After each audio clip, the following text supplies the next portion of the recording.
A very beautiful community. Let me know if you can see and hear me. And if you can, we're a smaller group today and we're going to go right ahead. Let me know, however, how we're doing with sound and picture. So,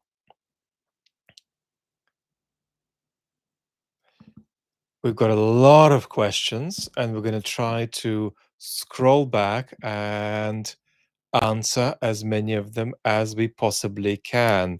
I want more feedback. I want more feedback, and I'm getting more feedback. Excellent. Thank you very much. So, Grayson, my apologies. I had a bit of an oxygen crisis, so I'm late.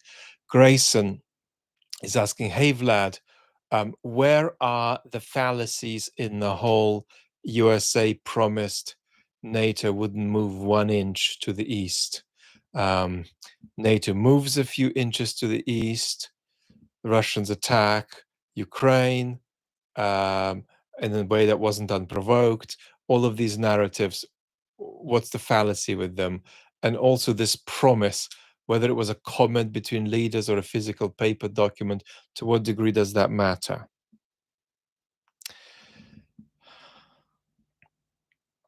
Okay, let's give this a whirl.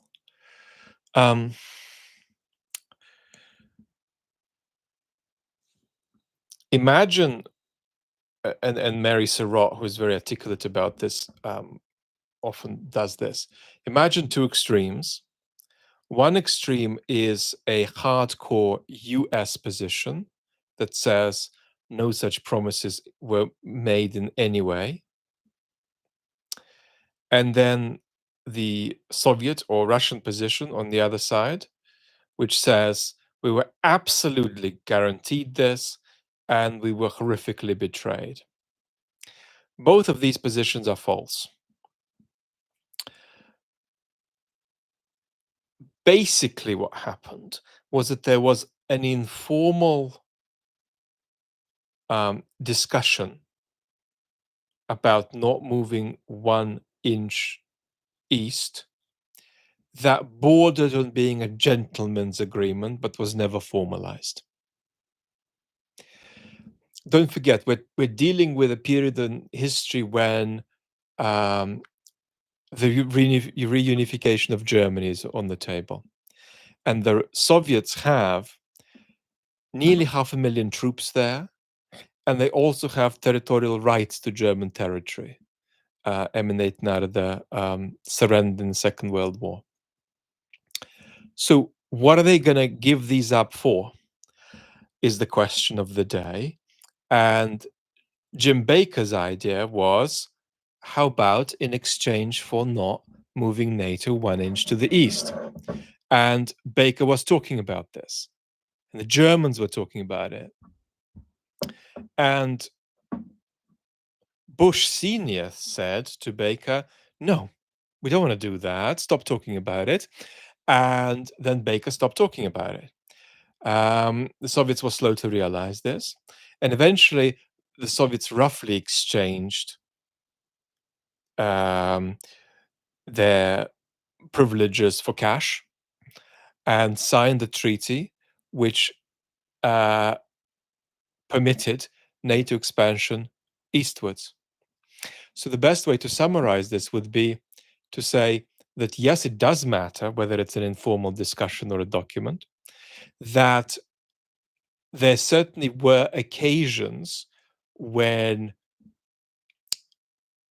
NATO not moving 1 inch to the east was put on the table and discussed with the Soviets, but it was never formalized.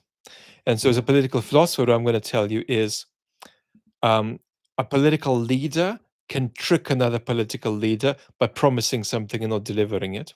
But a state can't trick another state by promising something and not delivering it unless it's put on paper. And it was never put on paper. And what was put on paper was explicitly compatible with NATO expansion.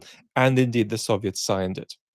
But is it at the same time also true that Gorbachev who's given mixed messages about this for various reasons. We won't get into that now. That Gorbachev was right to feel that there was a gentleman's agreement that was betrayed, I think that's not too far off the truth. But the point is that countries don't make promises to each other in uh, unformulaized remarks, right? Um, we want to look at signed documents, signed treaties, and we look at that, we don't see any such promise. When we review discussions that Jim Baker had with the Soviets, yeah, then we can see that. So that's um, the way I would begin talking about it. The biggest case you could make for there being a promise was the kind of informal gentleman's agreement, but that falls a long way short, in my opinion, as a political philosopher, of what it means for a country to promise something to another country. And then you have the reality of the Soviets signing a treaty that is, in fact, compatible with NATO extension um, eastwards. Pierre. Hi, Vlad. Thanks for your grounding presence. What would you recommend to an autistic person who wants to follow geopolitics closely but is bad at noticing when exposure to geopolitics, presumably watching Trump too much, becomes harmful? I think it's a universal question, but I think it's going to have different answers if you're neurodiverse, and different answers if you're neurodiverse with autism and just autism, or with autism plus ADHD. Now, a large minority of people with ADHD also have autism, but an enormous, much bigger percentage of autistic people have ADHD. So it works much more that way around. Now, I have quite deep knowledge of autism and ADHD, but I am not an expert in it. So a professional autism coach, preferably if they're autistic themselves, will do a much better job than I will answering your question. But very roughly, the first question to you is, do you also have ADHD? Because that makes it incomparably harder, because you're going to be much more compulsive and impulsive in consuming stuff. If you just have autism, I would say rules are very important. Make up some rules which regulate your consumption of that kind of content. So you can say, I'm going to do half an hour of anything. I'm making up what might bother you, but let's imagine it's Trump. Do a maximum of half an hour a day of consumption of that stuff, and make that a rule. Also, when you consume it, check how you feel after. And you consume, in fact, one item, might be shorter than half an hour. Check how you feel after. Autistic people are often surprised by their own emotions. They can't anticipate their own emotions very well. You often get caught out like that. So keep checking in with yourself. Think of what other activity you could do after to reset if you've been exposed to something that's taken you to the border. So I would say if you're just autistic, the direction here would be systematicity and some rules that you follow around how this works for you. And then building up a little bit of ritual of checking in with yourself. Well, how am I doing with this? How am I doing with this? And is it not time for me to reset and do something else that's easier on my nervous system? But again, I would say for better advice, you can get a session with an autistic coach who in 1 hour can give you a much better answer than I'm doing right now. Robert, a meta question. What's your process for deciding when to take a stab at the beautiful community's occasional toxic tendencies? Do you think you'll have to do it more as things escalate? So I'm quite frankly only interested in two things. I'm interested in your mental health, and I'm interested in the process of how you arrive at your views. I'm not interested in what your views are. Um, I'm quite happy for you to have views that I think are not very well supported if you've arrived at them very well. And I don't like you having views that are very well supported if you've arrived at them badly by sort of abusing yourself epistemically, by not taking care, by just borrowing stuff instead of thinking it through for yourself, and so on. So that's what I really care about. The biggest issue in this community is that a lot of people here are balancing activism with analysis. And the trouble with that is that the YouTube algorithm um, asks, pushes um, people who offer propaganda, propaganda not in the bad sense, in a good sense, neutral sense, right? You can do propaganda for a good cause, and that's great. So activism, right? But when you do activism, YouTube invites you to package it as analysis when it isn't. And so the majority of things that you watch might be activism. And the question is, do you recognize that, or do you consume it as analysis? So that's one of the things that I often am conscious about when it comes to the informational diet of the community. But on the whole, and I want to offer a workshop about this when health allows.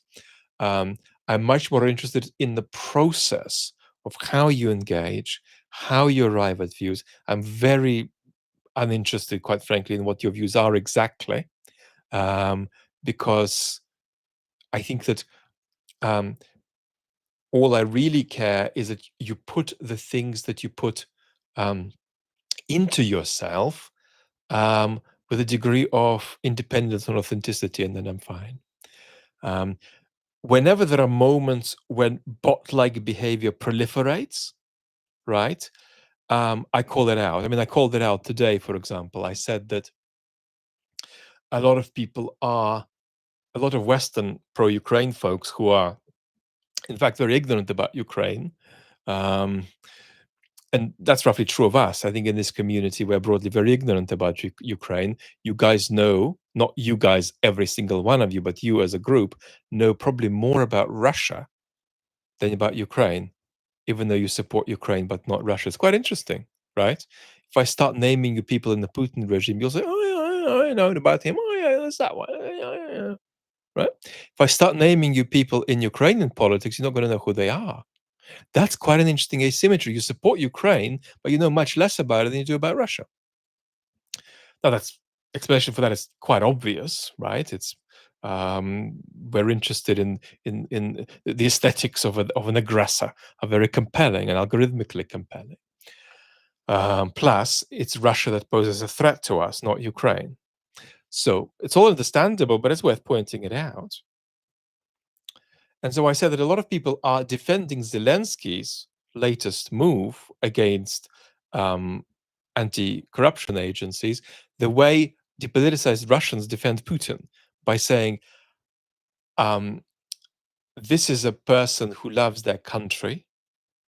And if it looks like they're doing something bad, that's only because there's a very good reason for it, which we can't see, but we have to accept it as a placeholder, even though if we don't know what it is or we don't know what it might be. I saw a lot of defenses of Zelensky of that kind by Westerners who know nothing about Zelensky, who know nothing about his administration, who know nothing about how effective or not effective or compromise or not compromise these anti-corruption agencies are, right? Um, so there's a lot of comments like, I don't know what this is about, but I like Zelensky, and so I'm going to give him the benefit of the doubt because he loves his country. Well, you're only giving him the benefit of the doubt because you're ignorant about Ukrainian politics. You know nothing about it. But once we get rid of your ignorance, this doesn't become a complicated case where you need to suspend judgment. It's quite clear what's going on. It's quite clear how dangerous it is for Ukraine, what's going on, right? And Ukrainians who know a lot more than you do, some of them at least, are out protesting about it. By the way, it's unfortunate that the protests will have no positive effect on Washington, but the protests we've seen around Ukraine are really, really good for Ukraine's soft power. That's been very, very positive. but it's not going to help Ukraine because obviously Trump doesn't care. Ottergo, is outcome sometimes more important than process in politics? How to tell pro from amateur in politics? Process versus outcome orientation seems to be key for people I admire. Look, in ethics, two of the great theorizations of how we relate to one another, ethical life, are perhaps expressed in Kantian ideas on the one hand and utilitarian ideas on the other. Now, as I happen to think, both of these theorizations are very seriously mistaken because all theorizations of ethical life are seriously mistaken. But the Kantian idea would would start with the spirit that, as Kant says at the beginning of the groundwork, the only unqualifiedly good thing in the world is a good will. A utilitarian would say, doesn't matter how good your will is, it matters what consequences follow from your actions. And instinctively, you're gonna feel, oh, both impulses are inside me, and sometimes one dominates, sometimes the other. But it's not either or. I feel both of these things. Now, that's ethics. What happens when we shift to politics? I think that when we shift to politics, we enter a somewhat different conversation. Because ethics is one consideration among others in politics, and it's rarely a dominant one. What you want with ethics in politics is for it not to be lost completely out of sight, but also for it not to come to dominate decision making altogether.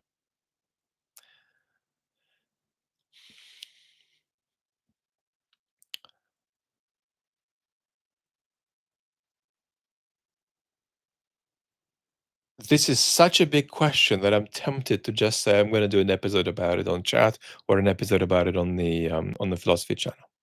One indirect way in which we touch this conversation is when we make a distinction in politics between effective and expressive action. Expressive action says, I'm appalled by the policies of country X. I'm going to stop buying their oranges, whether or not it makes any difference.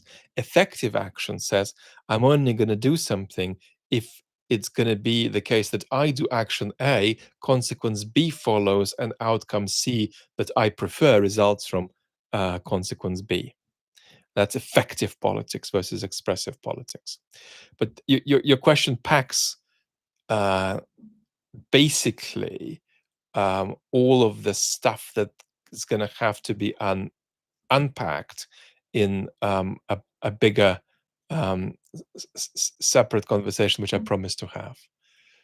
Lengri, do you think modern Russian political apathy, while a toxic soil for constructive democratic governance, is at the same time a surprise mechanism with which people later can shed the years of fascisization? I'm mostly wondering, since Russians have this weird dual dependency on the West and Europe culturally, even while they're politically hijacked deep into imperialism.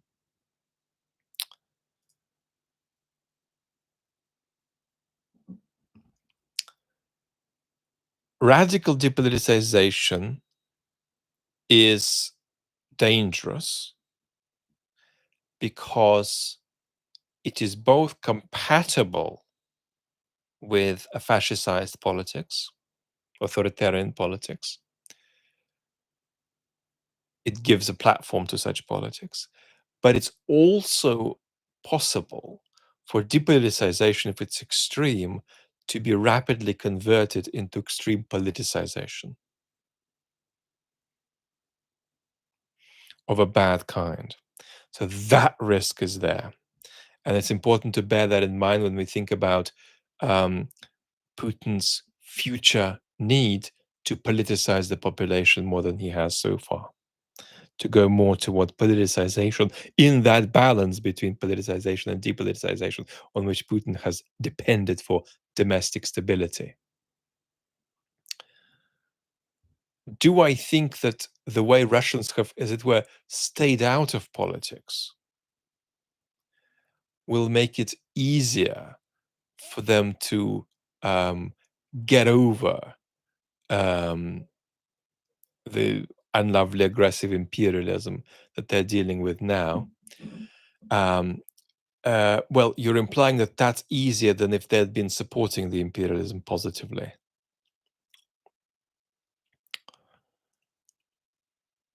And you might think that it should be obvious that it's going to be easier to move on if you passively allowed something to happen as opposed to proactively participated in it. But that's actually not necessarily the case. Again, I think this leads to a very big conversation. But just at the outset, I would say it's not obvious that that's going to be the case. It's not obvious that you're in a less toxic place just because you backed something with your back to it rather than enthusiastically by facing it. I suspect that we do need a conversation about what's happening with the Russian people soon. And in that conversation, we'll discuss this more deeply. Does the democracy need to improve its aesthetics? Max is asking, what's the relationship between irony, trolling, and fascisization? A phenomenal question. When politics reduces itself to aesthetics, what happened in the middle of the 20th century happens, right? It's a kind of ultimate postmodern political nightmare when you aestheticize politics entirely. But it doesn't follow that all aestheticization of politics is destructive. There is a book by Lane Scarry called Of Beauty and Being Just that makes a very optimistic case, one that I don't, in fact, conceptually follow in the end, um, makes the case that there is a connection between just arrangements and symmetric and aesthetically lovely architectural spaces. If you have a beautiful town square, beautifully arranged, people will discourse in it better, that kind of thing. So have a look at Elaine's book. It's about 20 years old, on beauty and being just. It's a very beautiful book, short, and I recommend it. What's the relationship between irony, trolling, and fascisization? I think that might already feel like a separate question, the question of the risk and benefit of aestheticization in politics. I mean, one risk, obviously, is that when we troll people, we exclude them from categories to which they, in fact, justly belong. We control people by excluding them from categories to which, in fact, all people belong. And when we do that, we engage in a kind of a soft fascisation. In fact, the definition of soft fascisation is when you treat people by failing to apply a category to them that does, in fact, apply to all people, no matter who they are, whether they're Russians or Chinese or Danes. Orion, a year ago, you spoke of Trump's fight, fight, fight moment. You discussed his sexualized mannerisms. Instinctively, I already knew this. Yet, even with your video, I don't understand it intellectually.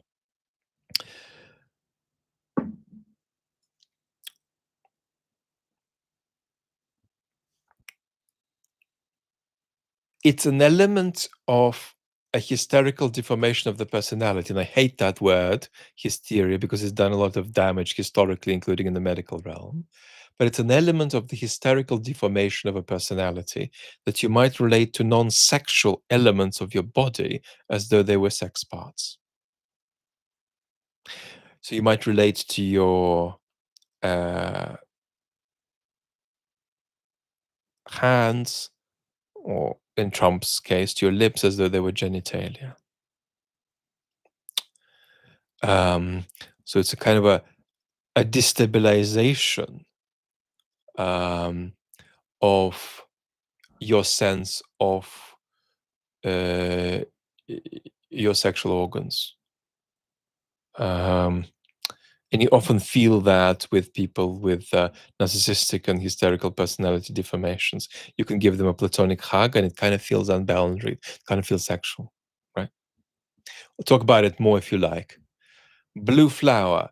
What's the most likely scenario for Ukraine in the next 5 to 10 years after Zelensky's abuse of power? Zelensky's latest abuse of power is significant, but it doesn't dramatically change the picture of Ukraine's future. Um, Ukraine's task is to remain independent of Russia, be politically stable, presumably having lost a lot of territory, and be economically viable and be democratically viable and have a non-toxic culture and not be an authoritarian state. What are the chances that Ukraine will succeed in this? They're real. I think they're real. Are they 90%? No, much lower. Are they 10%? I think higher. Um, but I think obviously there are risks that Ukraine will be a corrupt authoritarian state 10 years from now. Mm, the most optimistic thing to say is look at these people who came out to march outside today and to say not in our name about the abusive power overreach by the Zelensky administration. Um, so while Ukraine's civil society is under great strain, um, it does retain some very important healthy elements, and we're seeing that right now. And as I've just said a moment ago, this is a very healthy exercise of um, you know soft power acquisition. It's not going to sway Washington, but it looks very good for Ukraine how folks are coming out and protesting. So, but the situation is difficult. The situation is difficult. And Ukraine is very vulnerable at the moment. It's vulnerable militarily, it's vulnerable politically, it's vulnerable economically, it's vulnerable demographically. Um, so, overall, the situation in the country is way more difficult than most of the things you consume encourage you to think. Um, which, if you're minded in a pro-Ukrainian way, as almost all of you are, is a strong reason to support Ukraine. Yulia, does freedom, political freedom, change its color if it's not used to do um, what's potential, possible, necessary? I don't know exactly what you mean, but if I'm going to guess what you mean, the answer is probably going to be no. In other words,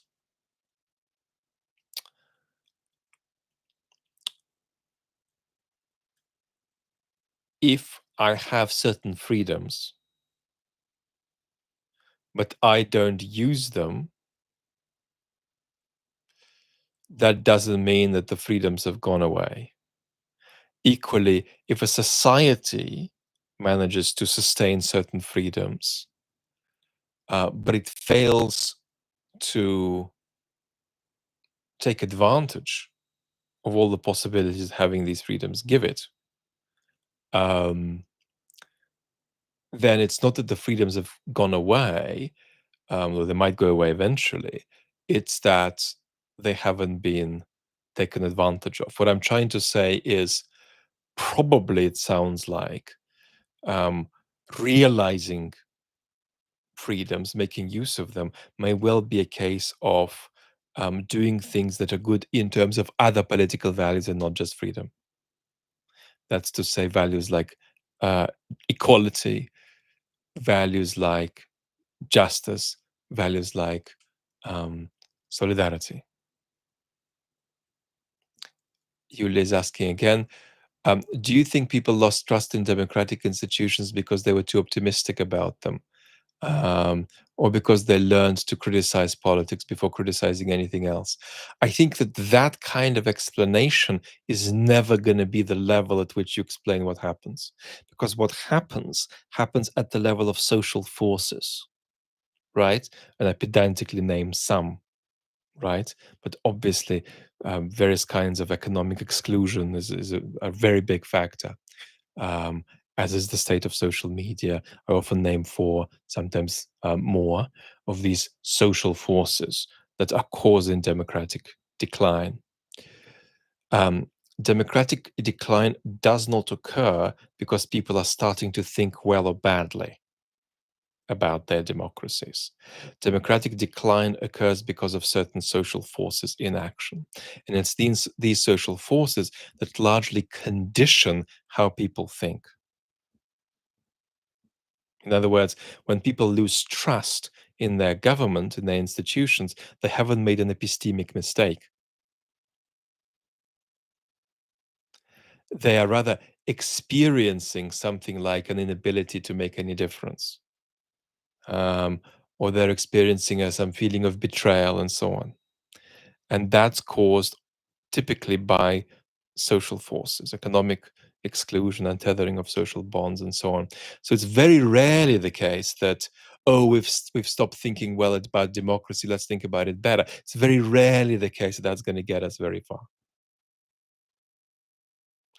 And that's why there is a problem with the missing bit when it comes to a lot of our commentators like Ann Applebaum or Tim Snyder, who are very good at critiquing Trump, but are not as good. Tim's better than Anne. Anne is less interested in it. Anne is fantastic.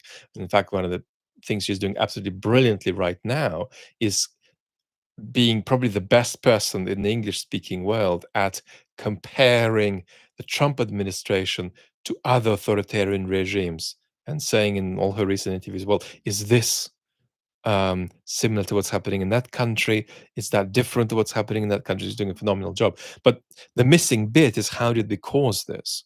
How did this stuff all come about? Um, and there you need a certain kind of explanation about social forces.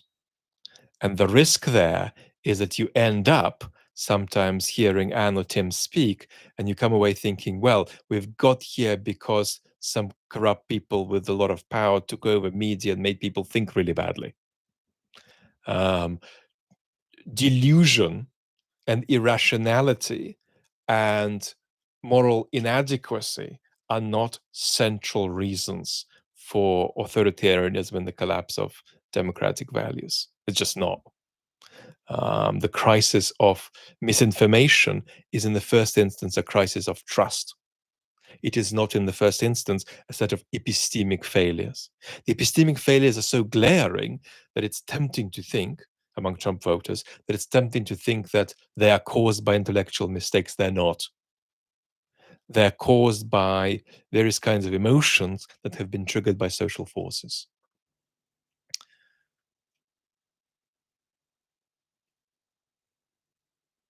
Newtonify. Hi, Vlad. When discussing politics with family, it often seems that most of the time the last discussion had no lasting impact.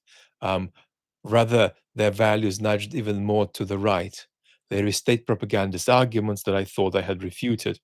I find myself fighting the same battles again and again, which shows that you're not understanding what game you're playing. It looks like you're playing badminton on a football pitch and you're failing. So understand what game is being played. You're trying to win a game that's not the game that's being played, which is why you are losing. Um, it sounds to me like you're relating to these family dynamics as though you were in a philosophy seminar, a social institution in which there is a hope that reason has a considerable social power. Reason has very low social power, right?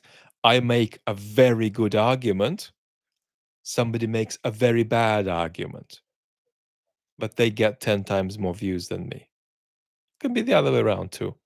So reason does not have its own social power except in very, very restricted contexts, like a philosophy seminar, where somebody can be emotionally tied to a view, but because of their commitment to the discipline, they could genuinely hear your rational objection, say, okay, that's rationally compelling, I'm going to change my mind, put my paper in the bin. That's freaky. You need extremely freaky cultural settings for humans to relate to one another like that. That is not how humans relate in a family dynamic.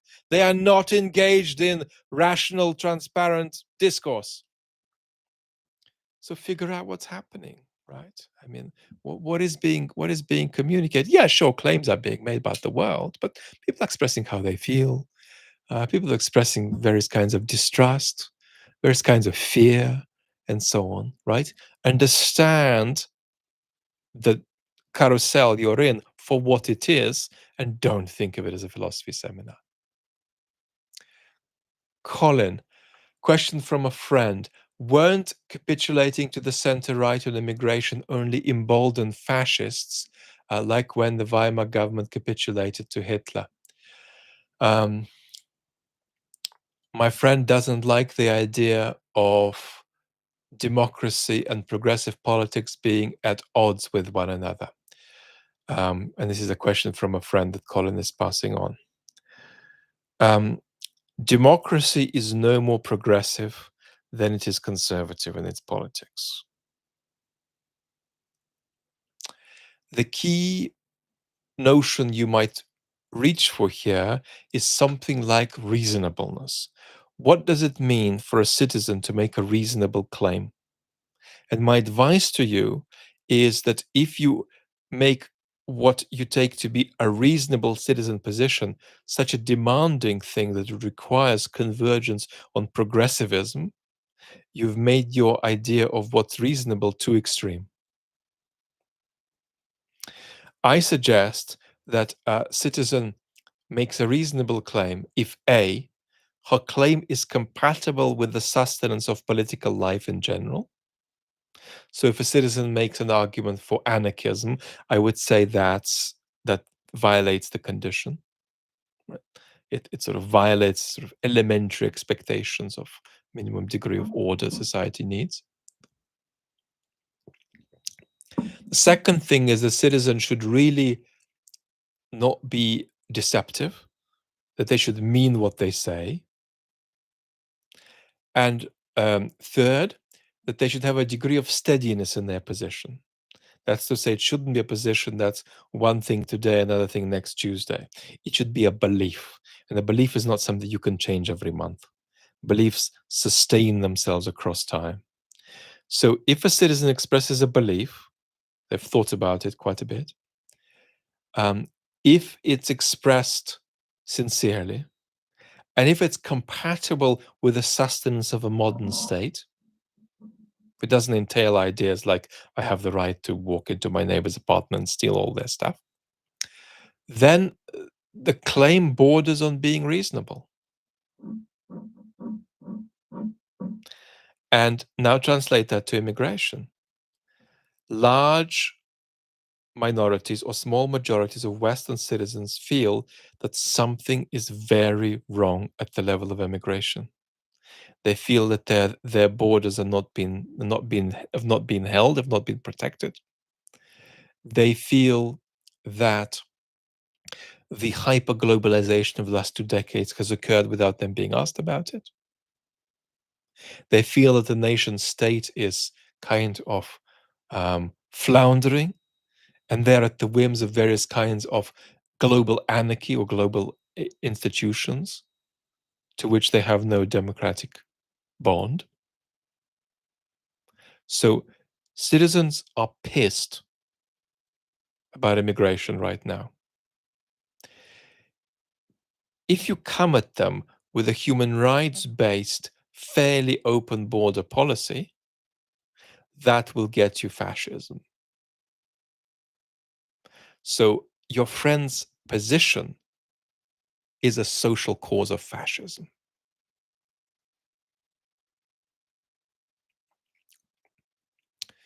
Now, how does your friend deal with it then? Because surely you can't give up being committed to a pro-human rights immigration policy if that's what your values say you've got to do. So the way your friend stops being a cause of fascism is by making the case for a fairly open border policy, for human rights, but saying, this is my case. This is the case I am trying to make. And I'm trying to persuade my fellow citizens. But if I have failed to persuade them, I am not going to go around pretending that I have persuaded them or pretending that I would have persuaded them if only they were rational. And now that they're not, their views can be ignored. It's at the level of their views can be ignored that your friend is a cause of fascism. So the progressive position of on immigration is not a cause of fascism when it sticks up for what it wants to happen. It is a cause of fascism when it sticks up for what it wants to happen and pretends it's one argument that hasn't won and dismisses the positions of citizens who don't agree as positions that shouldn't count because they're evil or irrational. So there is the one way your friend can go with this, that's constructive politics. Make the case, even if you literally want open borders, make the case for it. But what you don't do is claim that people who disagree with you are irrational and that therefore, being irrational, their positions are unreasonable and don't count. So the basic idea is, if you want to equate democracy with progressive politics, then you are causing fascism. And by fascism, I don't mean what happened in Germany or Italy in the 1930s and 40s. I roughly mean kind of politics um, where you can't kick the government out of power, where they can come and get you in the middle of the night if you say the wrong thing, where the sources of legitimacy for political power exercise rest only with the leader, where there is an equalization of the leader of the ruling party with the people, where there is an equalization of the people with a perhaps a majority at the expense of minorities who are no longer taken to be as part of the people, and so on. So that's what you're causing when, instead of making the progressive case on your own behalf on immigration, you dismiss the feelings of other citizens by calling them irrational.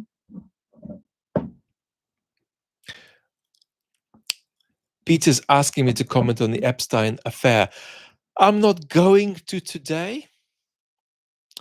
Um, other than that, other than to say one thing, which I often say, which is that in the current milieu, it is very natural for people to think that answers to social problems, answers to various forms of misgovernment they encounter, are to be found in sort of deep state conspiracy. So that's what I think is very interesting. The degree to which our age pushes us to think that the decisive factors that really matter are the factors that we can't see. Our post-truth age, our age of distrust in institutions, is very, very conducive to conspiracy mind thought. Said nothing about the Epstein case, might say more about it later. Just superficially politically, it's absolutely disgraceful the extent to which the Trump administration is going to change the subject, divert focus from Epstein, and the shenanigans of the administration in the face of, in the form of Tulsi Gabbard's latest excursions into public uh, into public spaces, making various pronouncements. All of that is an absolutely um, spectacular, spectacular, ludicrous sort of carousel of charlatan-like misbehavior. Glenn, do you think midterm elections in the US will be cancelled? No, that's very far-fetched. Benedict, do you have any recommendations for good Kremlinologists? Um, just don't say Galeotti. Um, I think Galeotti is a very good Kremlinologist. I'm not sure we need Kremlinologists. Um, Kremlinologists um, mm, sometimes evokes the idea that the term criminologists, that there's all kinds of mysterious stuff going on behind the scenes that a select elite has privileged knowledge about, and then they come and then they tell us. Um, that's also, of course, a source of conspiratorial thought about the Kremlin regime. Um, so I don't know. There's lots of very good experts I trust. I'm sure there'll be a time when I give a refreshment of a list of who I think you should follow. What do you think of Milei? I hope that Aleppo Miga is asking. I hope that if his economic policy is successful in Argentina, they can be replicated throughout Latin America. Um, they're not policies conducive to um, social cohesion. They're not policies um, mm, conducive to um,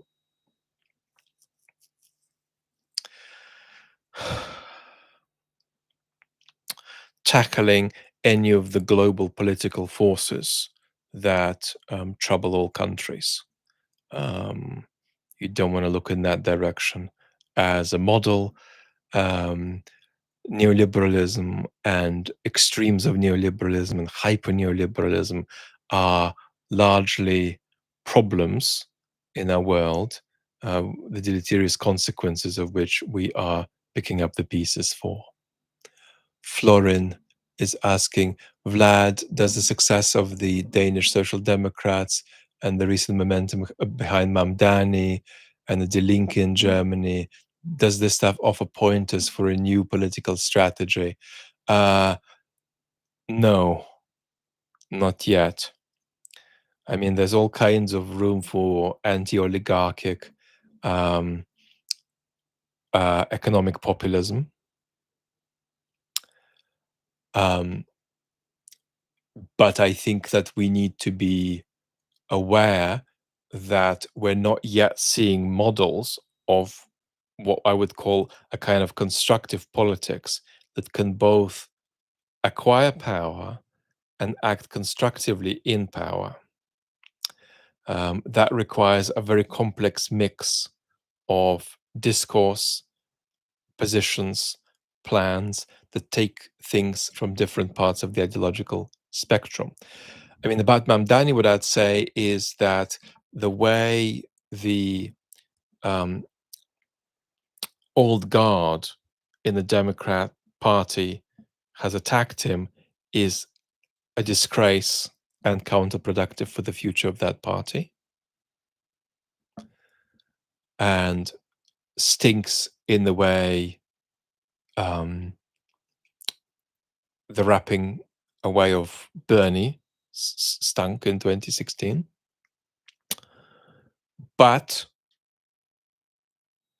at the same time, much of what Mamdani promises, he will not be able to deliver in power to a degree, thereby himself, uh, putting himself in a position where he'll be undermining trust in institutions. Um, so I would say that he's got a lot going, but there are a lot of missing pieces too.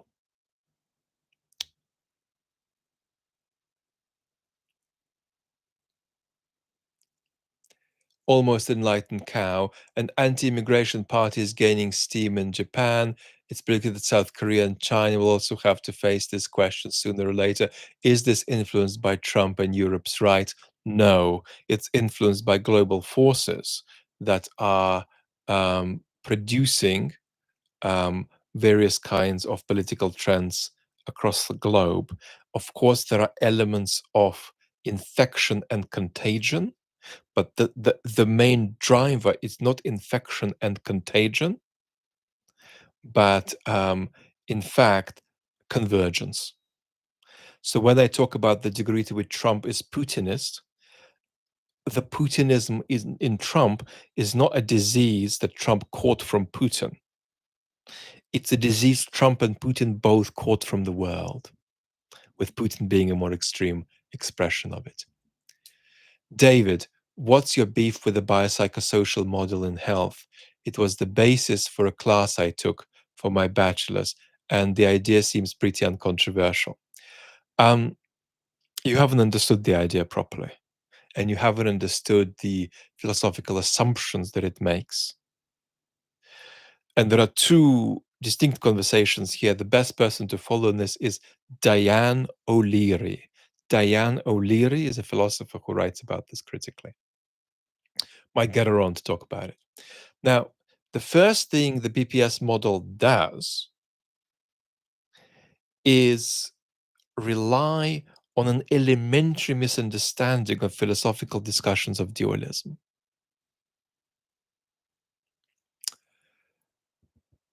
In other words, it assumes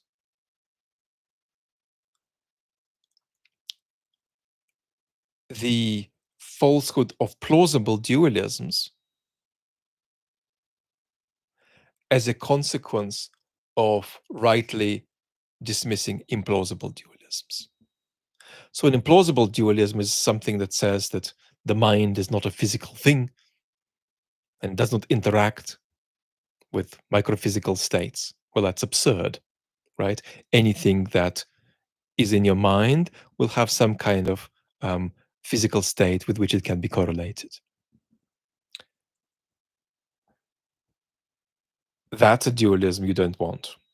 The dualism you do want is obviously the idea that you can't present an account of how you feel in terms of some kind of scientific explanation of it.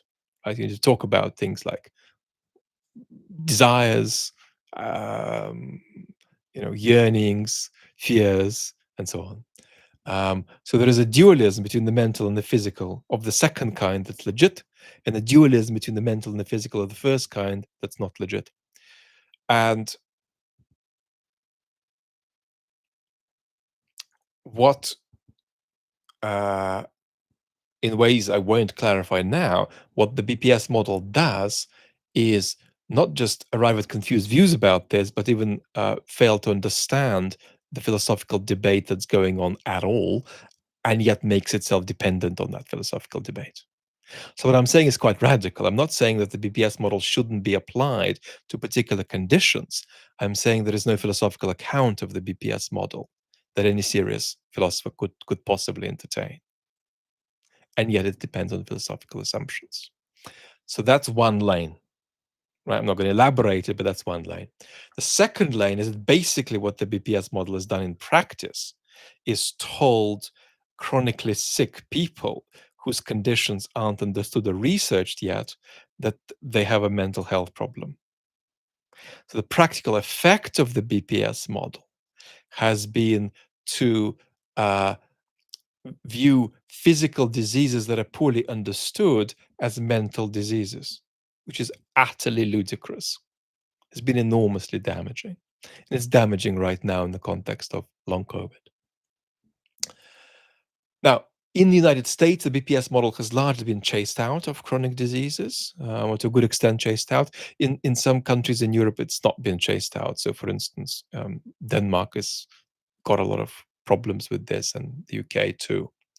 So these are the two lanes along which I talk. Then there is a very important question. How much does psychiatry need to alter its self-conception if we let go of the BPS model? And so one of the problems we've got here is that the extraordinary philosophical spuriousness of the BPS model doesn't lead to some psychiatrists giving it up, because they're not just their careers, but their research projects and their discipline is on the line. So this has become very, very dangerous. That the discipline of psychiatry has, in part, become dependent on a model that is so ludicrous that not a single philosopher worth their salt could contemplate its seriousness conceptually, um, let alone then go on to praise it in practice, where it's simply caused inordinate suffering to millions of people across the world.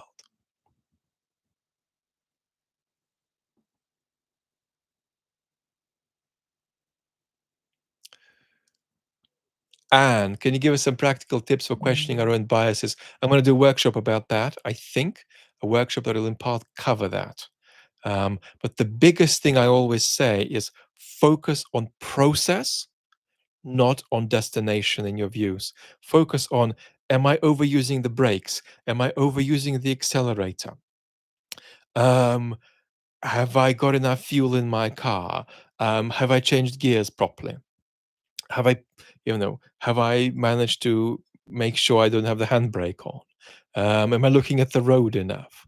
Um, do I know how to negotiate the road? Am I using the right kind of map system? Do I ever need a map? Focus on that more than on whether you're traveling to the correct destination.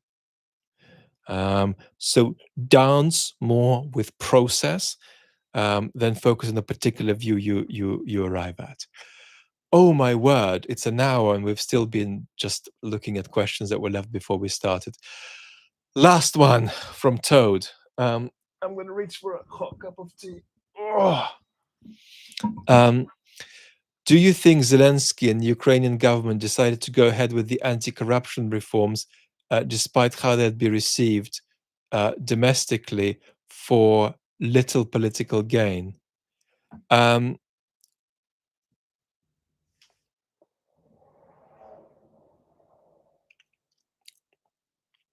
Let me say this. Yes, power sustenance, um, and potential re-election are on the cards as issues of concern. And what Ukrainian citizens need to do is understand very clearly that, there is a distinction to be made between a government that's struggling in many ways, a government that's lost in many ways, um, Zelensky government, um, doing certain things in the service of the sustenance of Ukraine, economically, politically, militarily, demographically, versus doing certain things in the service of the sustenance of power by Mr. Zelensky or Mr. Yermak and the others. So it's important for Ukrainians to keep asking that question. And it's a result of some Ukrainians asking that question that they've come out onto the street and started protesting. Now, holy macaroni. Let's see if we can catch up with the chat a bit. Yes, I have a milk machine here. Michael's asking, do I take milk with my tea? Before I lost the ability to walk and stand 3 months ago, I used to make myself hemp tea every couple of days, and it's pronounced hemp tea.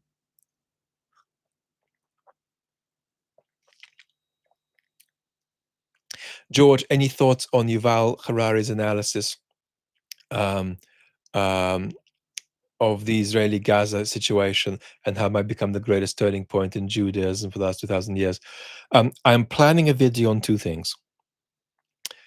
As in, I don't need to plan the video, I just need to turn on the smartphone and speak, but they're going to have to be very long videos. I'm planning a video on Israel-Gaza. They're just going to mean me sitting in front of the camera for an hour and speaking, to try to ground us. I'm also separately planning to talk about the G word, because the quality of our cultural discourse about the G word is absolutely shocking, especially in the academy, especially among public intellectuals. Now, I have made several videos clarifying how to think of what Israel's response has been to the barbarism of October 7th.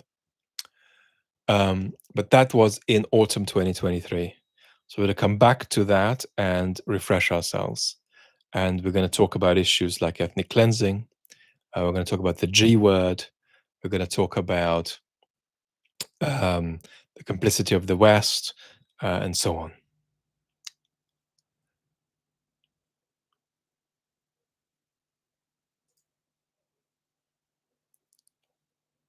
One interesting thing is that Samantha Power, of course, wrote this book, Problem from Hell, 20 years ago, has not come out and made a statement on this.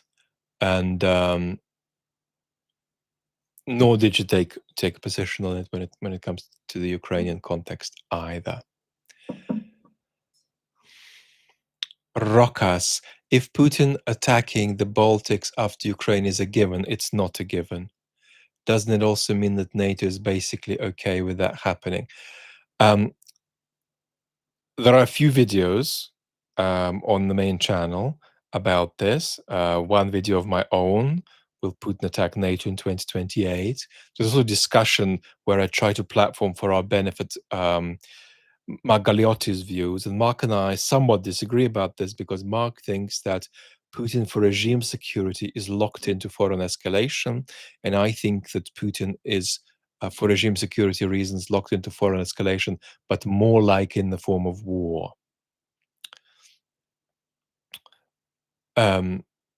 If you want to ask the question from the other point of view, which is as unlikely as it might be, if Putin did attack the Baltics in a few years via some kind of operation that was a low threshold challenge to Article 5, would NATO respond to that properly? In my judgment, the answer is no, it wouldn't. Rachel, can I ask you about Keir Starmer? I've heard a lot of people on the Labour left argue that he has authoritarian, no, he doesn't have authoritarian tendencies and is quite dishonest. No, he's not dishonest. What he is a cabinet minister. He's a cabinet minister. He's not a prime minister. Now, you might say, hang on, isn't he more prime ministerial than the other people in the government? Well, maybe, but that's unfortunate. And so what Keir has produced is an austerity light, technocratic centrism that is driven by reactivity rather than proactivity, and driven by fear more than courage politically, and by passivity rather than leadership. That's the problem. In terms of people in my life who have interacted with Kia personally, the things we hear are very positive, and so that's not the direction in which to go. I don't think that it's about the idea that he's got authoritarian tendencies. It's about a government playing defense at a moment when there's a raging crisis of trust. In defense of this Labour government, you might say, well, that's what a lot of institutions are doing now, right now. That's what journalistic institutions are doing right now. That's what other institutions are doing right now. What do you make of these Jubilee debates as a concept? Is there value beyond entertainment and celebrity promotion? I think that there is value in the Jubilee debates if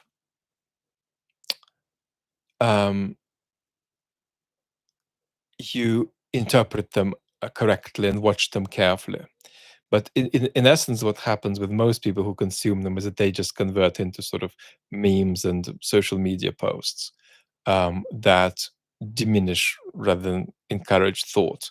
But yes, in principle, they could be very interesting. And the last media sound bit that I saw about 10 minutes of potentially is very interesting. Suzanne, thank you so much. Let's see where we are.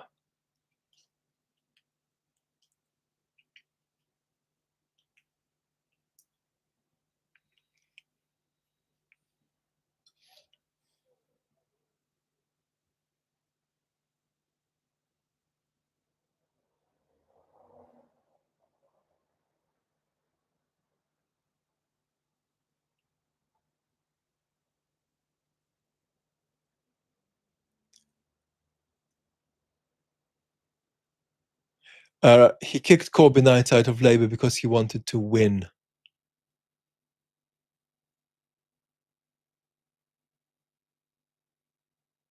The problem is that he has won, but he hasn't won.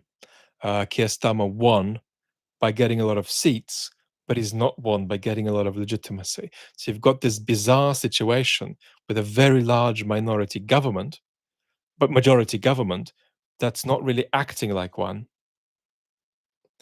Um, Meanwhile, you have a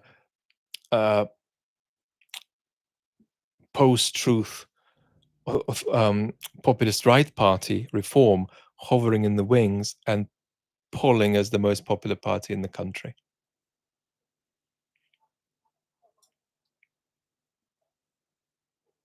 So the criticism of Keir Starmer is basically that he's not very good at bringing it about that the chances of somebody like Nigel Farage to win power are lower rather than higher.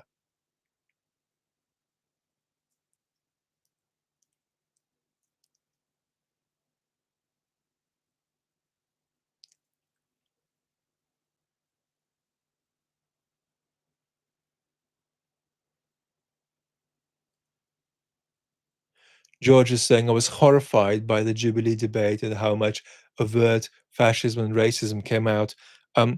Don't underestimate how much of that there is in our societies. Don't underestimate that. There is a lot. There is a lot. And it's not come out yet. I'm going to have to be dealing with it. And you're going to be shocked by how many people support it. It's going to be a lot of very worrying positions that you hope are 8% positions that turn out to be 30% positions.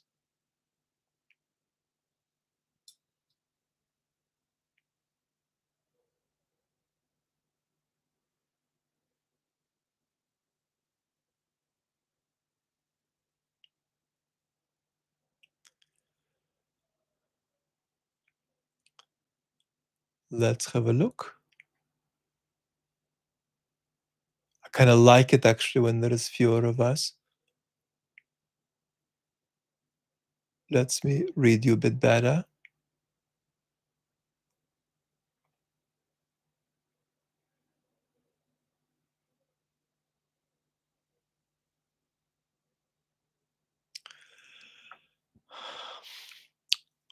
What are my thoughts on Carney and neoliberalism? There's a lot I like about Mark Carney, but a long conversation about certain forms of technocracy and neoliberalism that we need to let go will also end up applying to some of his politics.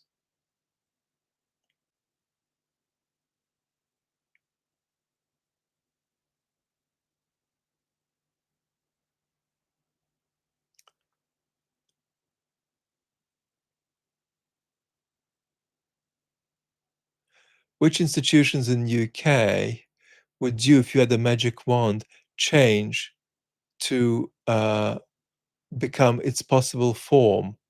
What would result in the best outcome for the UK? I think that you would need to change quite a lot. I mean, now we're looking at reducing the age of folks being able to vote. But I think that we need comprehensive reform of the electoral system. I think we need citizens' assemblies. I think we need fundamental reform of who gets into and who constitutes the second chamber of parliament, the House of Lords. So I think we need comprehensive institutional reform across the board, combined with very significant elements of institutional supplementation.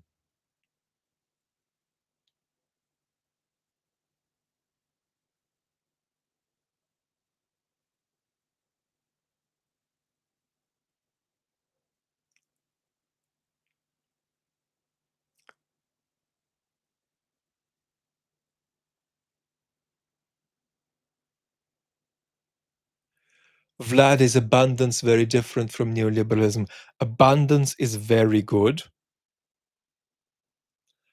but it's not enough. So, I mean, it's two whizzes who wrote the book, but we need to go further than that if we're going to address some of the social forces challenging our society. If you want something brief on this, there is a review in the New York Times by political philosopher Samuel Moyn of abundance, which praises it but also critiques it in some of in some of the ways that I would too.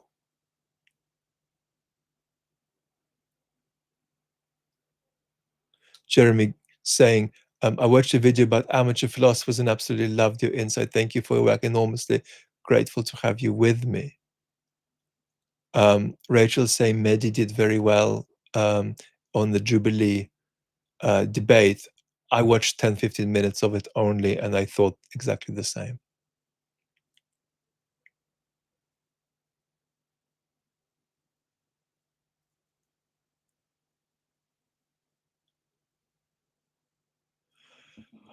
Can civil rights be maintained during wartime? Um, I'm thinking here of Lincoln, Churchill, Zelensky. Gaffer Bob is asking. Ukraine is now several years into the war. And so, one question for Ukraine is, how do you define matters of national security? And how do you avoid conflating a matter of national security from a matter of what the folks in power want to happen to help them keep power? My advice is to be very strict on matters of national security, but to not have too bulbous a conception of national security. What you don't want is a situation where any critique of a constructive kind at the level of efficacy or seriousness or corruption or vision of the government is taken as a threat to national security.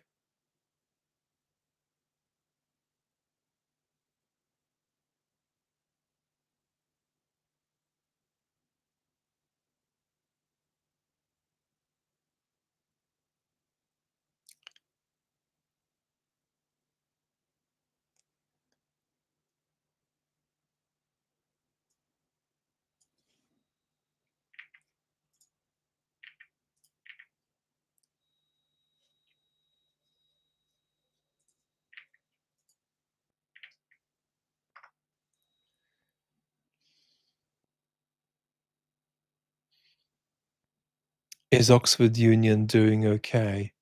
Don't know what you're talking about. I haven't. I haven't been. Um, I'm a frequent visitor when my health was better to Oxford, but I haven't been a student there for almost 20 years. More than 20 years, in fact.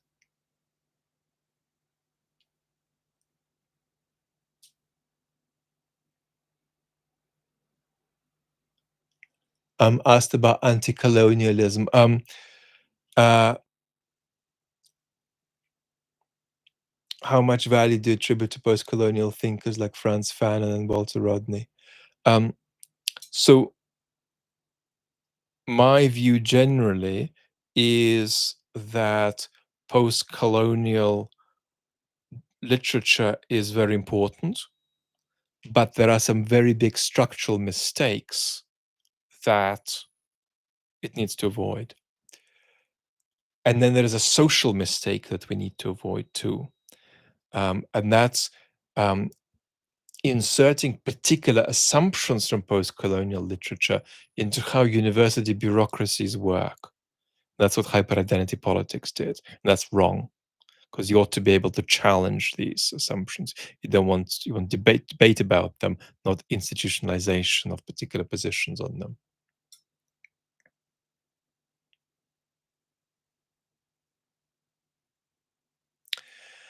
20 years, prison pyre is asking. Yes, I'm 44. Um,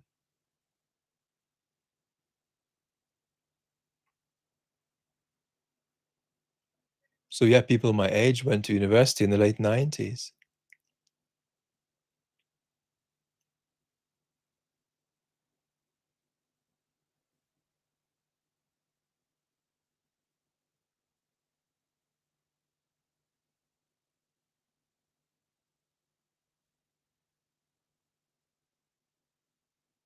Rachel says, don't look a good day over 22. Not sure that's a good thing, Rachel. Right?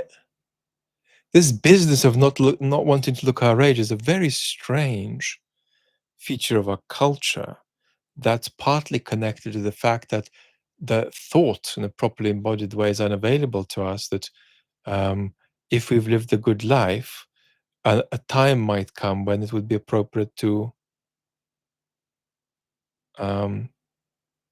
let go. So if you're very lucky, you're 90, right? You can reach a time where you say, if I died now, it'd be timely. And that thought is unavailable to us in our culture very largely.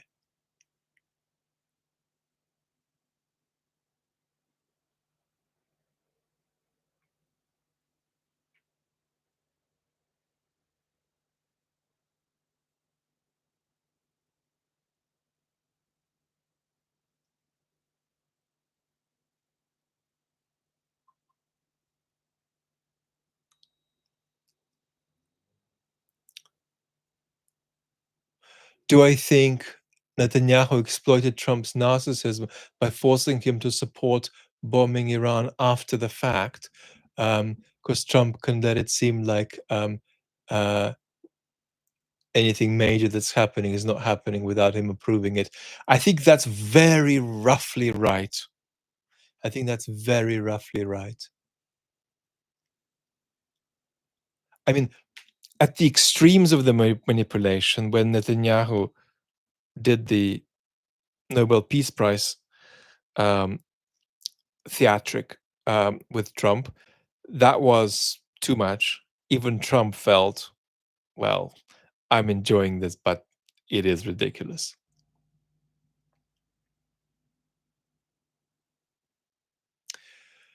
Dr. Tough Guy, can you do a brief analysis of absurdism as a school of thought? What is it, and is it helpful for understanding 2025? There is no such thing as a school of thought that's absurdist, but the notion of the absurd is extremely important for us. Which is why, for instance, surrealist art has been so important in the 20th century. There is a lovely paper on the absurd from a few decades back by the philosopher Thomas Nagel, which I highly recommend.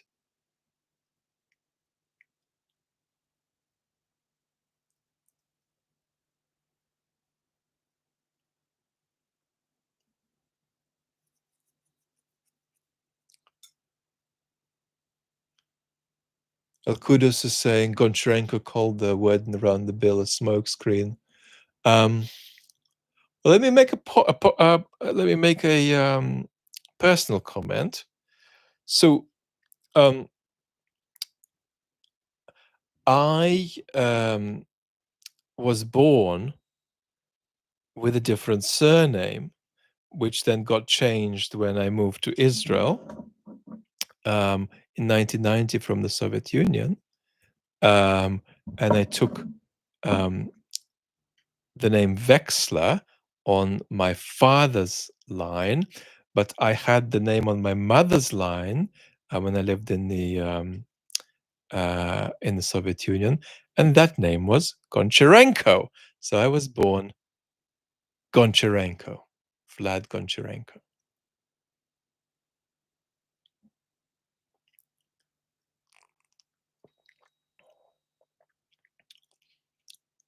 If I were a pro-Ukrainian activist, that'd be a very good name for me to have.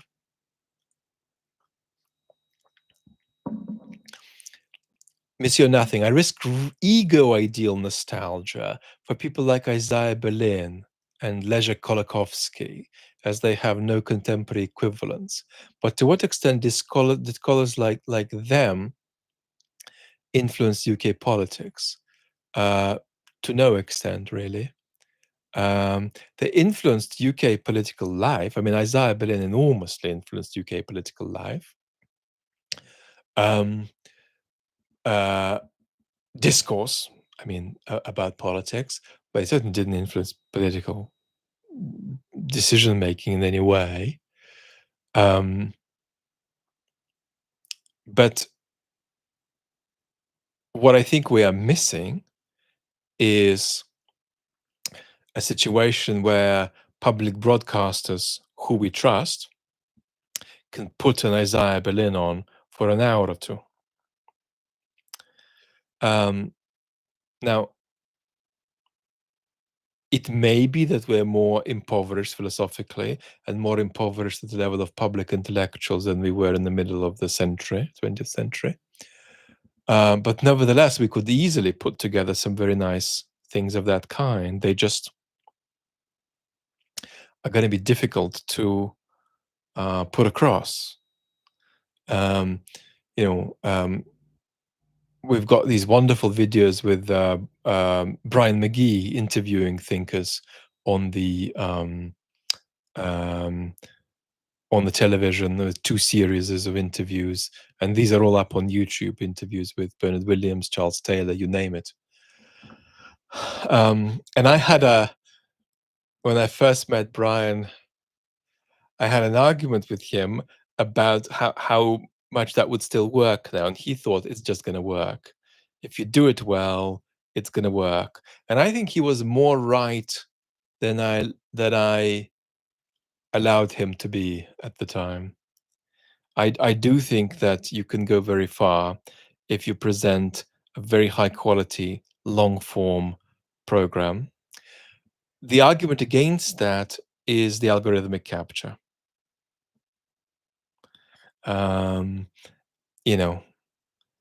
That makes it very, very difficult. It makes it very, very difficult to grow and gather an audience these days, unless you are a very respected public broadcaster. But then these are institutions that are themselves losing trust.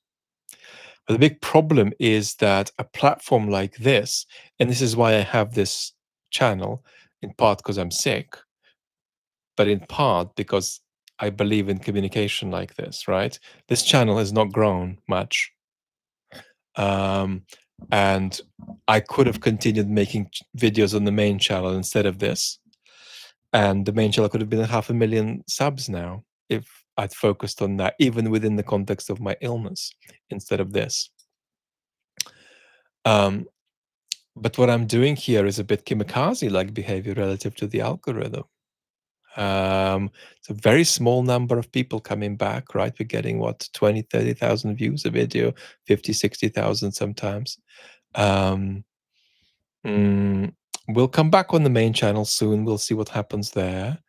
But this kind of ritual is very important. But here we're basically pushing against the algorithm that is saying, give your audience an intense version of what they already know they want. Right? What would that be?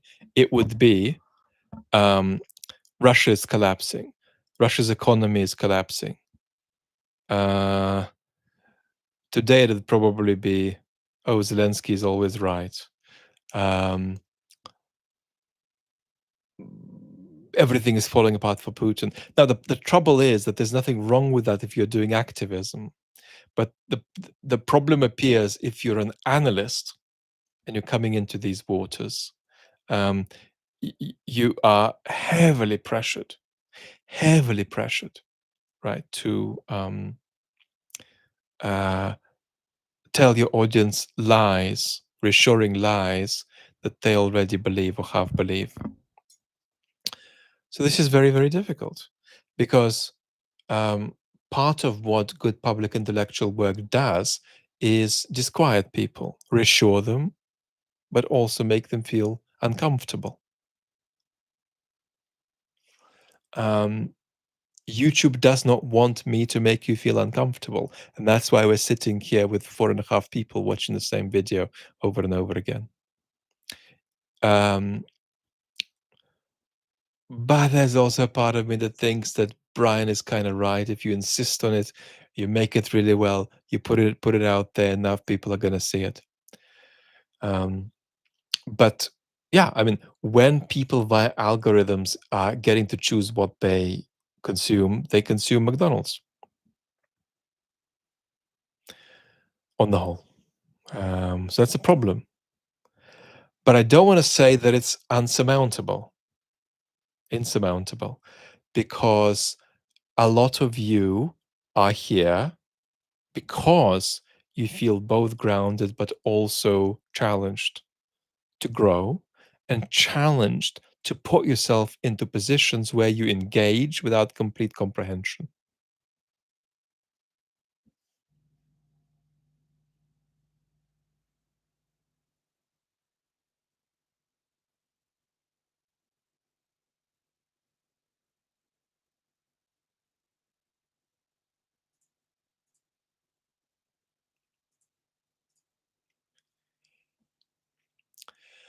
Daniel, did you see Sam Cedars debate with Ezra Klein about abundance? I didn't, where he points out that it fails to account for the fundamental problem of money and politics, and that it is neoliberalism by other means.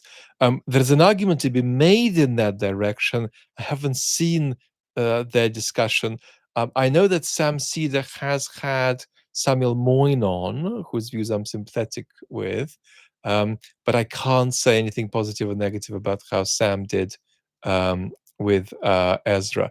Also, Ezra is very difficult to deal with because Ezra has supreme coverage of issues he talks about, being, let me just, speculatively neurodiverse, let's say. Uh, Ezra has this remarkable capacity to know 77 things about 777 issues. So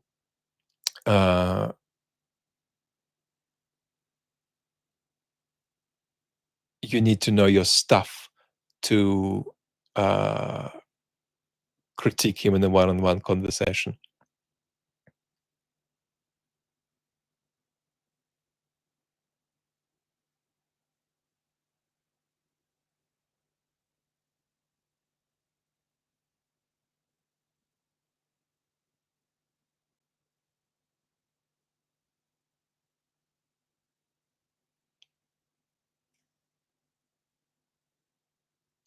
Why does Putin keep the communists and the LDPR around? I mean, this is the party that's ludicrously called the Liberal Democrat Party. So historically, the purpose of Vladimir Zhirinovsky, his function, the late leader of the Liberal Democrats in Russia, was to say extreme things that the regime itself wouldn't say,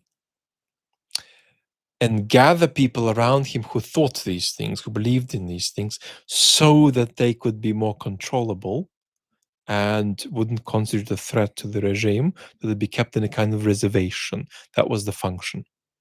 Essentially, when you talk about the Communist Party today, you essentially talk about a government department. You're not talking about a genuine plurality politically.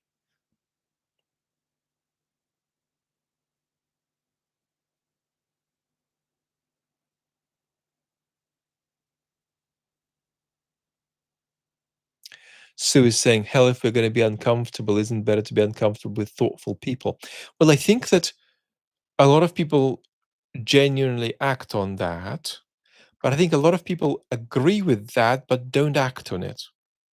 In other words, I think a lot of people would agree with what you've said, but if we got incredibly and utterly and profoundly mean and confiscated their phones from them and we checked what they watched, um, we would see a conflict between that pronouncement and then the behavior. Because fundamentally, this platform that we're on, unless we ongoingly work against this trend on it, this tendency in it, and I'm doing that and you're doing it together with me and we're trying, but you've got to do the work. Unless you do the work, it overwhelmingly pushes you to prefer um, your sort of easiest and undemanding preference over um, preferring something that is much more challenging but much more authentic to who you are and the kind of life you're leading. So it forces you, it pushes you to watch stuff that is superficially fulfilling, but once you've watched it, it's kind of gone and it's not added an accumulative layer of quality to your life. When you consume content, consume is perhaps the wrong word here, what you should be looking for is, unless it's just literally just the latest analysis of a daily event, you should be looking for um, a very small, infinitesimal, but nevertheless palpable degree of permanent transformation. Unless content permanently transforms you, it has a kind of an in and out quality. You don't grow through it. And most people mostly consume things that don't make them grow, which is why you feel like shit about stuff you consume.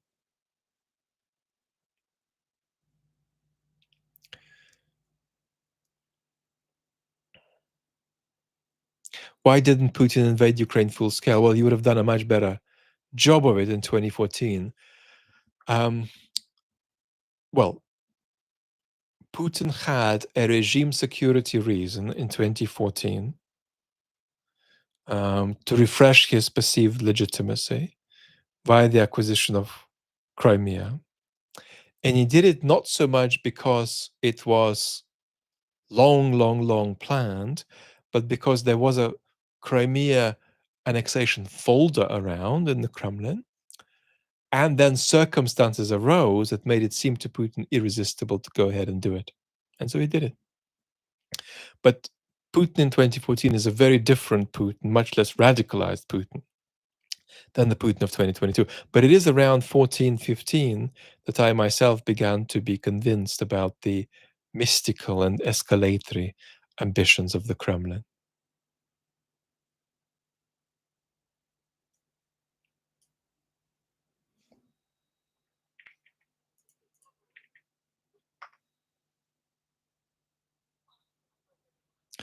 Seriously, Silly says, I feel attacked for watching cat videos. I don't think cat videos are a problem. Shallow videos about shallow stuff are not a problem. Shallow videos about deep stuff are the problem.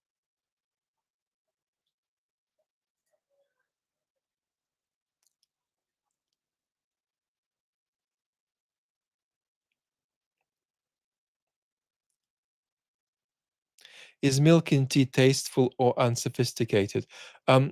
Even with very fine artisanal teas, a little bit of milk can be justified. I have a few lovely artisanal Japanese teas, and milk goes in them. The quality of my tea drinking has declined because I don't make my own teas anymore because I can't even sit up in my wheelchair for more than a few minutes at the moment. I can't sustain this mostly lying down position. Much talk of mystical. Can you tell us why you say this? It's because I think that there are certain mystical and somewhat apocalyptic aspirations that are present in the Kremlin. Um, an example of it, one such idea, is a notion that you have to lose in order to win. And this is a mystical notion that Putin and others around him entertain, which says that Russia can start, and it'll be all the better for it, from a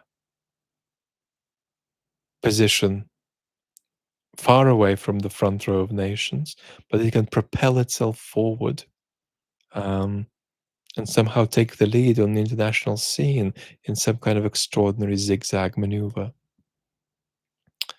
Um,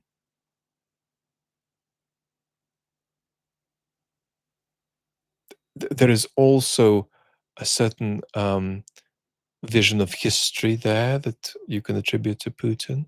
And then, of course, there are certain mystical ideas you could also try to explain in terms of um, fascisization, about the equalization of Russia's destiny with Putin's individual whims. Misha, I'm so sorry you've spent months in hospital.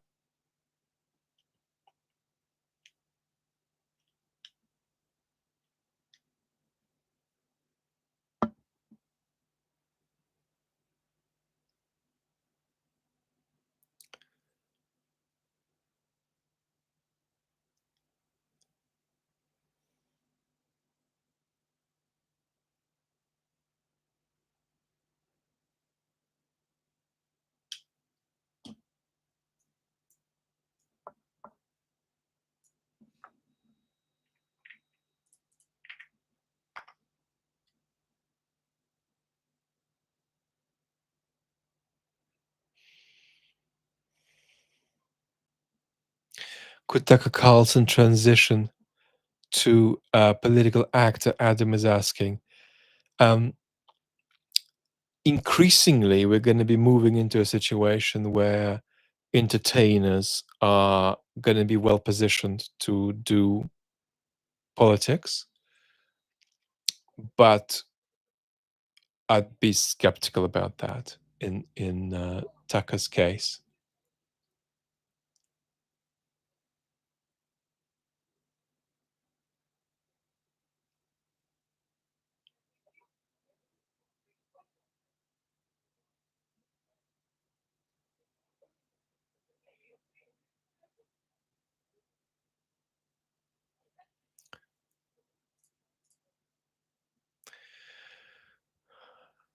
Daniel is saying, what do you think of the theory that Lukashenko consented to the union state with Yeltsin because he thought he could leapfrog to be president of Russia?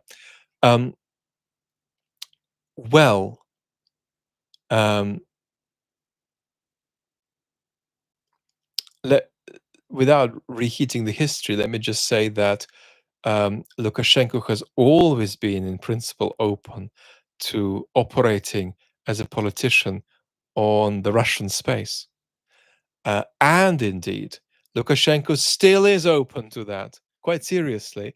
If Belarus became entirely absorbed into Russia, uh, Lukashenko would be keen to compete politically on the Russian space.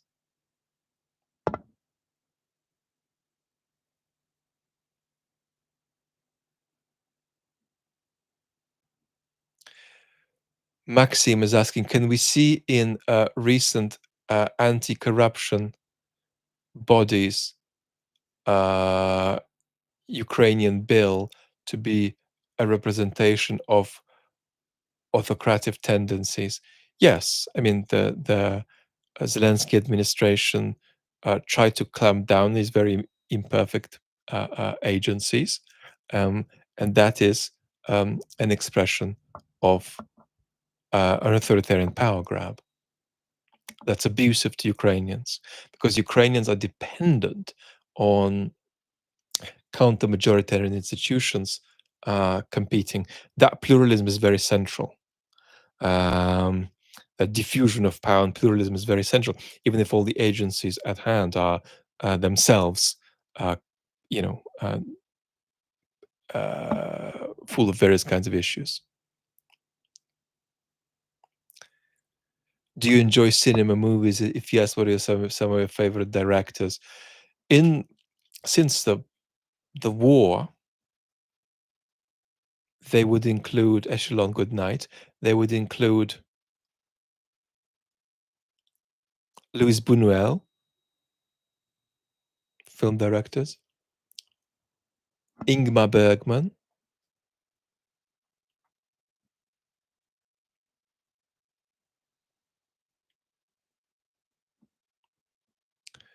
These would be for me at the top when it comes to people who made many films that I would consider masterpieces. There's lots of people who made a great film here and there, with the particular films I admire, like Rashomon by Kurosawa.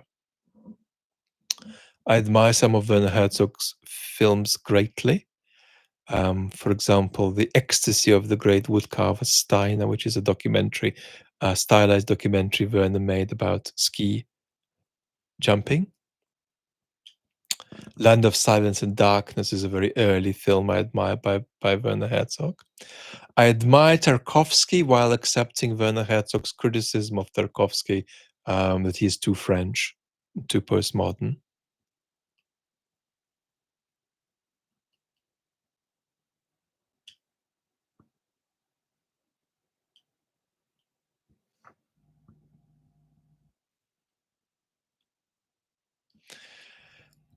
Is it at all possible to grow the radical accountability needed in our politicians to regain trust?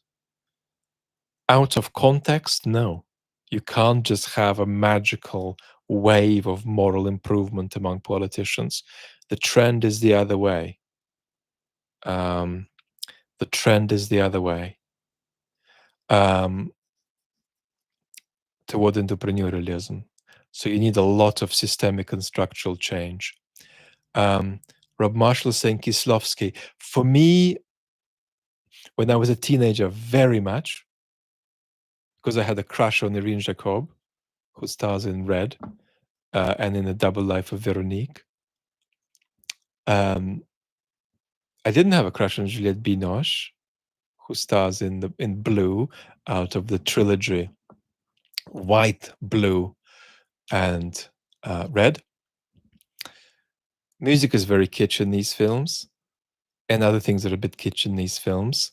I'm kind of scared to rewatch them, that they might collapse very deeply in my estimation. But when I was a child, they were my favorite films. Um, Probably up until I went to university, even they were some of my favorite films.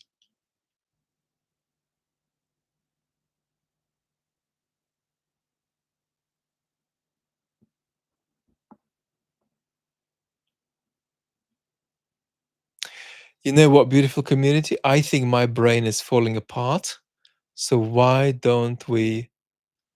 Yes, Rachel, I agree. Tucker's laugh is a very off-putting, um, and there's some wonderful comedians who do a great job impersonating it.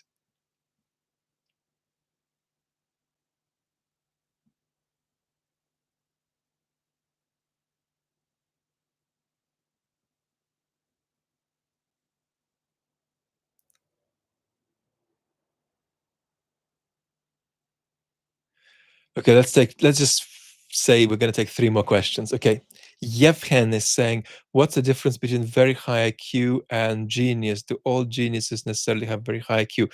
No, most geniuses do not have high IQ. Um, and I, quite frankly, wouldn't even be comfortable to call someone a genius just in virtue of having a very high IQ. What IQ tests do, essentially, is weed out incompetence in relation to certain core skills, but they don't say anything much about interesting kinds of competence. In other words, if you have very, very low IQ, that's quite interesting. If you have very, very high IQ, I don't think that's terribly interesting. Because quite frankly, you could have very high IQ and be a wonderful journalist, um, or even scientist, and you could have high IQ and be a terrible scientist and terrible journalist and so on.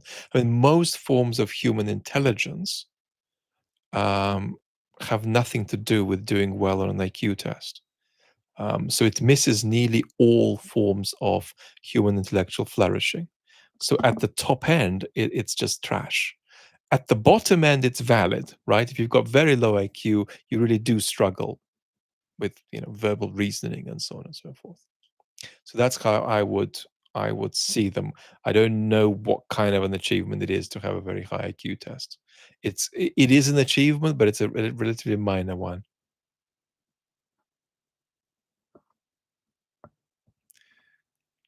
Two more questions. EQ. Yes, well, EQ I think of very differently. Rachel's asking about EQ. EQ I think of as very differently to how the culture thinks about it. The culture thinks about emotional intelligence in terms of sort of knowing yourself emotionally and self-regulation. I think of EQ as the capacity to read the mental states of others. So for me, emotional intelligence is walking into a room and saying, that person is insecure. Um, this person is a narcissist. Um, that person's had something very bad happen to them in childhood, and this other person is feeling these four emotions right now. That's EQ. Then there is also aesthetic emotional intelligence, which is standing in front of a painting, for instance, and understanding it. And then there is intellectual emotional intelligence, imaginatively and intuitively being able to relate very well to a philosophical work. These two are rarer. Emotional intelligence that's about grasping the states, the mental states of others is more common, but is itself fairly rare.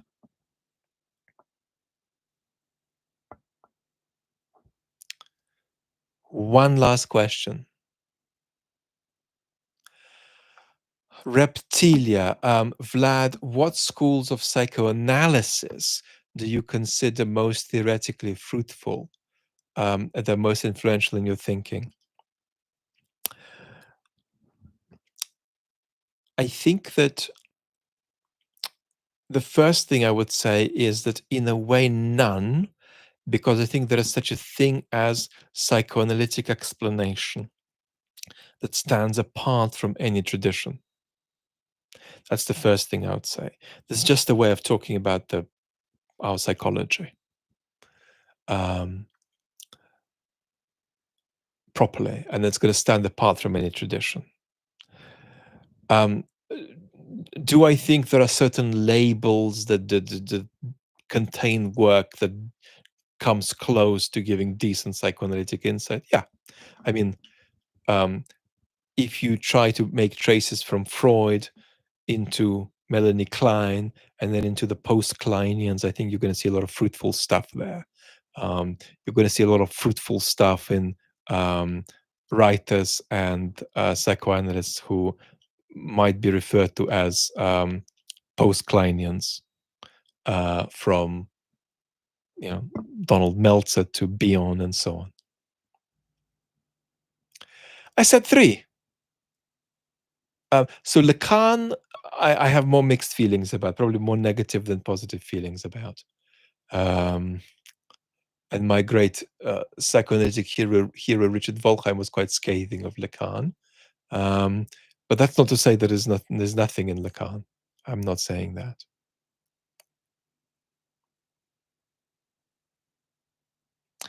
Uh, Prism is saying, I must admit I underrated Freud until I had a superpower. Um, I, until I had a supervisor who was a fan. I think that Freud is one of the most, maybe together with Nietzsche, one of the most misunderstood figures in our culture. I mean, I'll just give you one example and I'm going to let you go. Do I like Zizek? Zizek is an intellectual entertainer. So yes, I like him. I think he's a brilliant intellectual entertainer. I don't think he's a serious thinker, who seriously enough engages with our culture. I like a lot of things he says. He's been brilliant on Ukraine, for example. He's extremely smart and extremely knowledgeable and extremely fun. Um, But there is something self-undermining about Zizek because he is himself a commercial product who critiques a culture obsessed with commercial products. What I'd say briefly about Freud is just this example. We have the idea that we attribute to Freud, which says that artists are screwed up and neurotic, and it's sort of being a kind of psychic mess that allows them to produce the wonderful work they produce. That's a very common idea in our culture, right? That the unstable and tormented artist.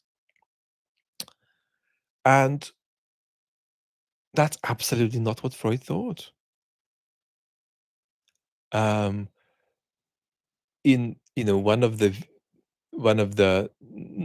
notes from one of the Vienna psychoanalytic meetings between sort of 1900 and 1910, there's a line from Freud where he says that when great human achievement and great human artistic achievement is at hand, neurosis goes out of the way.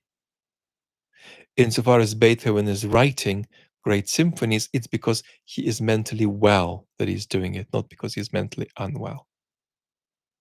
So it's just one example of how Freud thought the very opposite of the thought that is typically attributed to him. Just one last remark here, because there's a comment about Werner Herzog's opinion on psychoanalysis. Now, Werner Herzog's opinion on psychoanalysis is that it is the greatest calamity of the 20th century. You just don't do it. It's a type of a farce, a fraud that tries to sort of illuminate all the rooms in the house, but that house with all the rooms illuminated becomes unlivable. And as you know, as Werner would say, you just don't do it. You do not do it, and you cannot live in that house. And the problem, funnily enough, with Werner's view here is that he's not denying the truth claims of psychoanalysis. He's precisely saying that it's dangerous because it's true. He's not saying that the rooms in the house you're trying to illuminate won't be illuminated and the light won't come on. He's saying the light will come on, and that's what's going to be bad. It's the extra added reflectiveness that's going to be bad. And here, though Werner absolutely misunderstands psychoanalysis, quite frankly, doesn't know what it is, doesn't have a clue how a psychoanalytic session goes. So he's talking right out of his bum, but he's actually saying something incredibly right and important if you just abstract away the direction of it towards the specific practice of psychoanalytic therapy. Because what he's fundamentally saying is that there is something wrong with the reflectiveness of our culture, that our culture has levels of self-consciousness that are not conducive to a healthy way of going on in the world. And here he is at one with Nietzsche, he's at one with Bernard Williams in pointing out one of the core difficulties of modernity, that we are in a disenchanted world because there are certain things we have seen through that we need to live without having seen through them to maintain the kind of satisfactoriness of life, and the kind of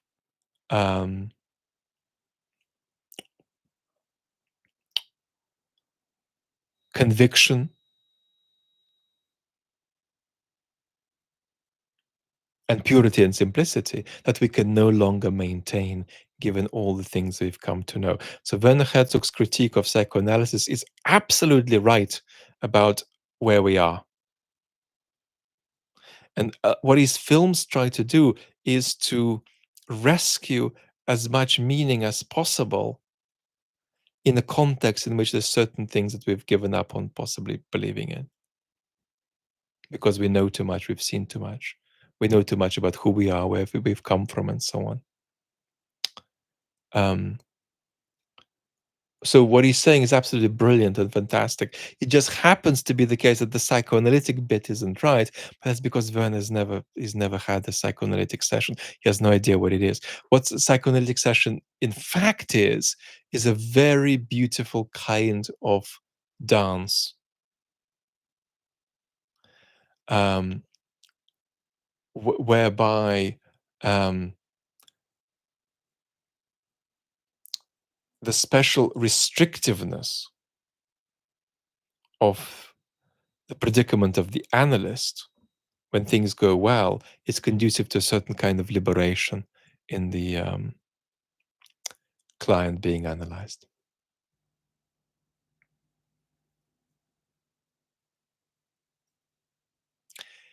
Enough. Beautiful community. All right, enough.